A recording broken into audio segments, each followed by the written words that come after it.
हुआ है 1,18,000. The amount of subscription to be credited in the income and expenditure account for the year ended 31 March 2016.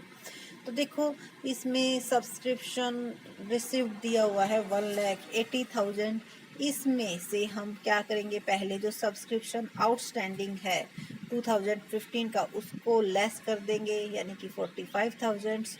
और subscription received in advance है जो, वो 2016 का हम इसमें से लेस कर देंगे, क्योंकि हमें इसी ईयर्स का लेना है. तो इसलिए जो नेक्स्ट ईयर्स का जो एडवांस है, जो एडवांस आया है उसको लेस कर देंगे, और जो आउटस्टैंडिंग था पिछले ईयर का उसको क्या कर देंगे, लेस कर देंगे. तो 1,22,000 बच जाएगा. उसके बाद उसमें से 6,600 माइनस 41,000, तो हमारी जो वैल्यू आएगी वो आएगी 1,49,000, सॉरी, ऑप्शन नंबर 4 1,69,600. उसके बाद है second question, which of the following is not N attributes of reliability of accounting information. कौन सा एट्रीब्यूट्स अकाउंटिंग इंफॉर्मेशन की रिलायबिलिटी से रिलेटेड नहीं है. तो देखो वो कई एट्रीब्यूट्स दिए जाते हैं. जब हम अकाउंटिंग इंफॉर्मेशन से रिलेटेड क्वेश्चंस पढ़ते हैं तो उसमें कई तरह के एट्रीब्यूट्स होते हैं, बट यहाँ पर क्या पूछा गया है, उन्हीं में से एक एट्रीब्यूट्स है हमारा रिलायबिलिटी. इनमें इस क्वेश्चन में ये पूछा गया है कि रिलायबिलिटी से रिलेटेड कौन सा एट्रीब्यूट्स नहीं है. तो देखो न्यूट्रलिटी है, तो अगर न्यूट्रल है यानी कि अगर उसमें कोई भी पक्षपात नहीं किया गया है, जो डाटा है हमारा वो बायसनेस है, तो उसमें क्या होती है, रिलायबिलिटी होती है.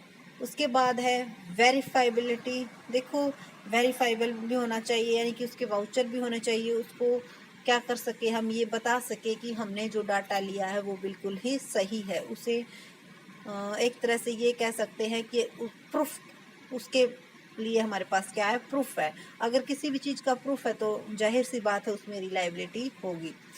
ऑप्शन नंबर 4 है फेथफुलनेस. तो फेथफुलनेस भी रिलायबिलिटी से ही रिलेटेड है. बट टाइमलीनेस वैसे अकाउंटिंग इंफॉर्मेशन का एट्रीब्यूट्स है, बट यहाँ पर रिलायबिलिटी वर्ड से रिलेटेड पूछा गया है, तो यहाँ पर आंसर आ जाएगा हमारा टाइमलीनेस, यानी कि ऑप्शन नंबर 2.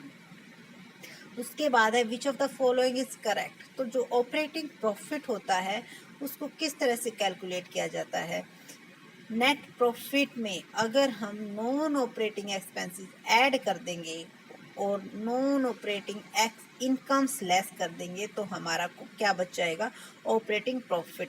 यानी कि हमें केवल ऑपरेटिंग प्रॉफिट लेना है, तो जो भी हमने एक्सपेंसेस इसमें से लेस किए हुए थे उनको वापस ऐड कर देंगे, क्योंकि वो हमारे ऑपरेटिंग से रिलेटेड नहीं है.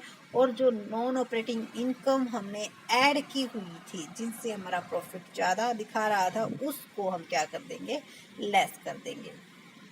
इसीलिए हर एक क्वेश्चन को आपको समझ के चलना है कि इसके पीछे कॉन्सेप्ट क्या है, ताकि आगे अगर इस तरह का क्वेश्चन आए तो आप मिस्टेक ना करो. उसके बाद है while preparing financial statement if closing stock is given in the trial balance then it will be. अगर ट्रायल बैलेंस में क्लोजिंग स्टॉक दिया हुआ है तो उसे कहाँ पर शो किया जाता है. अगर ट्रायल बैलेंस में क्लोजिंग स्टॉक की वैल्यू दी हुई होती है तो इसका मतलब ये है कि इसकी जो हम ट्रेडिंग अकाउंट्स में एंट्री करते हैं, जो एडजस्टमेंट करते हैं, वो क्या हो चुकी होती है. अब इसे सिर्फ कहाँ पे शो करेंगे, हम बैलेंस शीट में शो करेंगे. तो जो हमारा ऑप्शन नंबर 2 है वो करेक्ट हो जाएगा, presented in the balance sheet as an assets. उसके बाद है 5th question, which of the following is not an element of computer system. कौन सा एलिमेंट कंप्यूटर सिस्टम से रिलेटेड नहीं है. तो देखो प्रोसीजर भी होता है, सॉफ्टवेयर भी होता है, कनेक्टिविटी भी होता है, बट डेट सिक्योरिटी ये किससे रिलेटेड नहीं है, हमारा कंप्यूटर सिस्टम से रिलेटेड नहीं है. कंप्यूटर के भी 2-3 क्वेश्चन कई बार 4-5 भी पूछ लेते हैं, बट जो क्वेश्चन पूछे जाते हैं वो बिल्कुल बेसिक्स से पूछे जाते हैं, क्योंकि अगर कॉमर्स का स्टूडेंट्स है तो उसे बेसिक्स की नॉलेज होनी जरूरी होनी चाहिए कंप्यूटर की. तो देखो विच of the following is a software. कौन सा इनमें से सॉफ्टवेयर है. तो देखो सीपीयू, मॉनिटर और प्रिंटर ये तीनों ही हार्डवेयर है, बट एमएस ऑफिस ये क्या है, एक सॉफ्टवेयर है, यानी कि आंसर हमारा हो जाएगा ऑप्शन नंबर थर्ड। उसके बाद है विच of the following is not a basics component of database. कौन सा बेसिक्स कंपोनेंट नहीं है डाटाबेस का? तो देखो बिट भी होता है, बाइट भी होता है, फील्ड भी होता है, बट यूजर है वो बेसिक्स कंपोनेंट नहीं है किसका, डाटाबेस का। उसके बाद है 8th question, A partner withdrew rate 20,000 at the end of each half year, interest on his total drawing will be calculated for how many months. तो देखो इसमें क्या कहा गया, 20,000 end of the half year, end of each half year, मतलब 6 महीने के बाद क्या करता है, 20,000 रुपये निकालता है पार्टनर। उस पर क्या लगाना है, हमें इंटरेस्ट कैलकुलेट करना है। तो देखो ये 20,000 रुपये जो हैं 6 मंथ्स के एंड में, उसके बाद 6 मंथ, तो यहाँ पर इस 20,000 पर कितने का इंटरेस्ट लगेगा, 6 महीने का, और उसके बाद 0 मंथ्स का। तो एक तो हमारे पास तरीका ये होता है कि हम पहले 20,000 रुपये पर 6 मंथ्स का लगाएं और उसके बाद 0 मंथ्स का, या फिर आप टोटल पर क्या लगा सकते हो, 6 जो हमारा स्टार्टिंग होता है फर्स्ट इंस्टॉलमेंट का plus last instalment divided by 2, यानी कि उसकी एवरेज निकाल कर भी आप क्या कर सकते हो, डेप्रिसिएशन लगा सकते हो। तो यहाँ पर अगर एवरेज निकालेंगे तो 6 + 0 डिवाइड बाई 2, यानी कितना आ जाएगा, 3 मंथ्स। आंसर आ जाएगा हमारा ऑप्शन नंबर सेकंड। उसके बाद है हमारा 9th question, interest allowed on partners loans will be debited to. Interest allowed on partners loans, partner के लोन पर अगर इंटरेस्ट अलाउड होता है तो वो हमारा किस में आता है, जो इंटरेस्ट अलाउड, तो इसको हम क्या करेंगे, पार्टनर्स, जो इंटरेस्ट अलाउड होता है हमारा वो क्या होता है, चार्ज होता है, और कोई भी अगर चार्ज है तो वो पे करना ही होता है, प्रॉफिट हो या लॉस हो। तो इसे हम प्रॉफिट एंड लॉस अकाउंट में शो करेंगे। तो इसका आंसर हो जाएगा ऑप्शन नंबर थर्ड। यही डिफरेंस होता है चार्ज और एप्रोप्रिएशन में। जो हमारे profit and loss appropriation accounts में आते हैं वो चार्ज नहीं होते, वो आइटम आते हैं अगर हमारे पास कुछ प्रॉफिट बचता है तभी हमको पे करना होता है। बट जो इंटरेस्ट है अगर हमारे पास प्रॉफिट नहीं है तब भी हमें क्या करना पड़ेगा, पे करना पड़ेगा, इसीलिए इसको प्रॉफिट एंड लॉस अकाउंट में शो किया जाता है। तो आंसर हो जाएगा हमारा ऑप्शन नंबर थर्ड। उसके बाद है question number 10th, Ravi and Mohan were partner in a firm with capital of rate 3 lakh and 5 lakh respectively. Ravi और मोहन की कैपिटल दी गई है 3 लाख और 5 lakh. Kumar was admitted as a new partner for 1/4 share in profit. Kumar को क्या किया गया है, एडमिट किया गया है, कितने शेयर के लिए, 1/4 के लिए। और कुमार कितने रुपए लेके आता है कैपिटल के लिए, 4 लाख रुपए।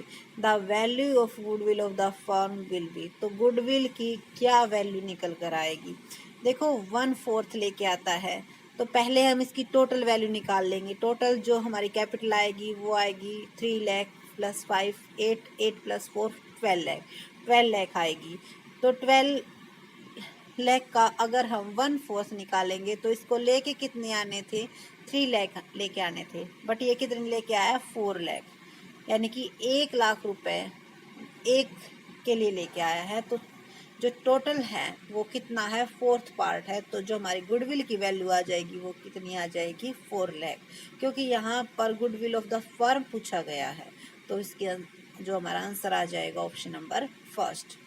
उसके बाद है question number 11, Q a partner in the firm of P Q and R died on the balance sheet date, his share in profit of the firm in the year of death will be debited to।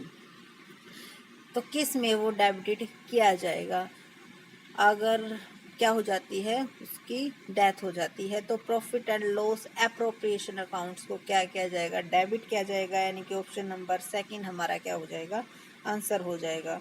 उसके बाद है 132 question, 12 question. In case of dissolution of partnership firm, which of the following section of the Indian Partnership Act 1932 provides for the settlement of assets between the partner? देखो ये direct question पूछा गया है। इसमें क्या पूछा गया है कि इंडियन पार्टनरशिप एक्ट 1932 का कौन सा एक्ट है जो हमें डिसोल्यूशन ऑफ पार्टनरशिप फर्म के बारे में बताता है। तो इसका आंसर आ जाएगा हमारा ऑप्शन नंबर 448। उसके बाद है question number 13। A bill of exchange drawn by the creditor upon his debtor. देखो क्रेडिटर कोई बिल लिखता है किसके ऊपर, डेटर के ऊपर, तो वो उसको क्या कहता है, पैसे अपने देने का ऑर्डर देता है। तो ऑप्शन नंबर सेकंड इसका आंसर हो जाएगा, एन ऑर्डर टू पे। उसके बाद है question number 14। A proforma invoice is sent by the. ये परफॉर्मा इनवॉइस कौन सेंड करता है? तो परफॉर्मा इनवॉइस सबसे पहले ये जान लेते होता क्या है। परफॉर्मा इनवॉइस में किसी भी मतलब जो हमने सामान दिया है उससे रिलेटेड इंफॉर्मेशन होती है जो कि सेलर्स के द्वारा बायर्स को दिया जाता है। तो सेलर्स यहाँ पर कौन है, कंसाइनर है, और बायर्स कौन होता है, कंसाइनी। ठीक है, अगर हम कोई भी कंसाइनमेंट कर रहे हैं तो अगर वो सेलर है तो उसका यहाँ पर नाम क्या यूज किया जाता है, कंसाइनर, और बायर का एक क्या नाम यूज किया जाता है, कंसाइनी यूज किया जाता है। तो ऑप्शन नंबर थर्ड इसका आंसर हो जाएगा। उसके बाद है क्वेश्चन नंबर